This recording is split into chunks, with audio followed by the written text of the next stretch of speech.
Hello, I'm Nari McDiarmid from miningnews.net, and I'd like to welcome Ed Turner, the Managing Director of Lodestar Minerals. Ed, it's great to speak with you again. Now, Lodestar's honed its focus in recent months. How do you now describe the company?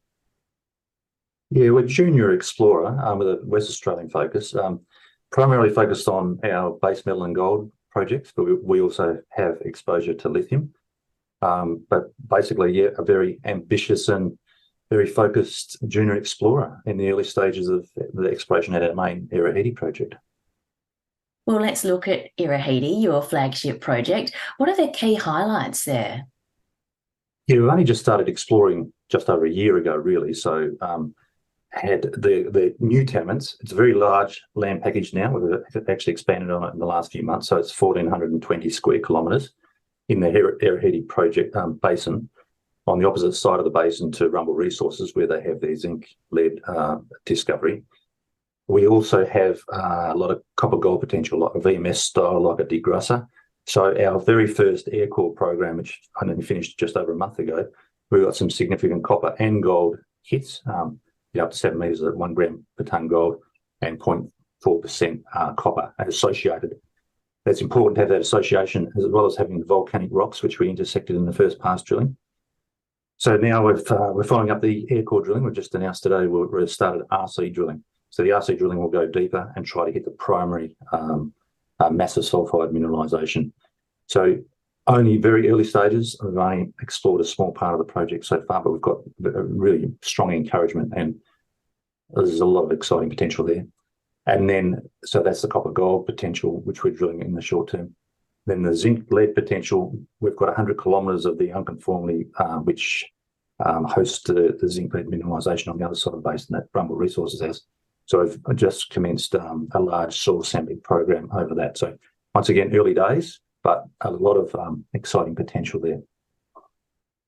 So lots happening on several fronts at Earaheedy, Ed, and obviously it's been a busy year since you joined the company at the start of 2023. So can you elaborate a little about Lodestar's management team? Yeah, we're a very small company. We've only got 3 permanent staff employees. So I'm a geologist with 36 years experience now. I've explored all over the world. I've done mining as well, but mostly exploration. We have Caroline Blow as our exploration manager. I've worked with her at several other companies as well. So she's a young geologist also. And we have a leading hand, and then we have very experienced a few other directors who are more finance focused. So really, we keep it very, very lean. We don't have, we don't spend too much money. We use expert consultants as required, but basically, yeah, it's pretty well hands-on. We'll be in the field next week with the drilling program, and yeah, we just get stuck in and push ahead as fast as we can. Well, finally, Ed, last but definitely not least, what's the key message you'd like to leave with potential investors? Well, we are a small company, so there's a lot of exposure to success basically for the investors, because we're like a $13-14 million company right now. So if we make a discovery, we could return multiples on that, and that's with the Earaheedy being our main focus. We also have exposure to the lithium with our shareholding in Future Battery Minerals, or FBM. We were until recently a 20% shareholder in the Kangaroo Hills joint venture, the lithium joint venture. We sold that 20% to FBM because we figured there's more leverage in being a shareholder in that company. They've made a discovery there, a significant discovery with lithium, which we think has a great potential to become an economic deposit within the next 12 months.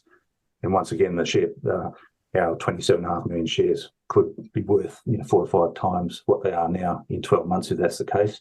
We also have another 27.5 million shares or performance rights, which are linked to them reaching a milestone, which is proving up a 10 million tonne at 1% lithium oxide resource. And that's what I mentioned. I think there's a very good chance that can happen. So that will potentially make that an economic standalone deposit.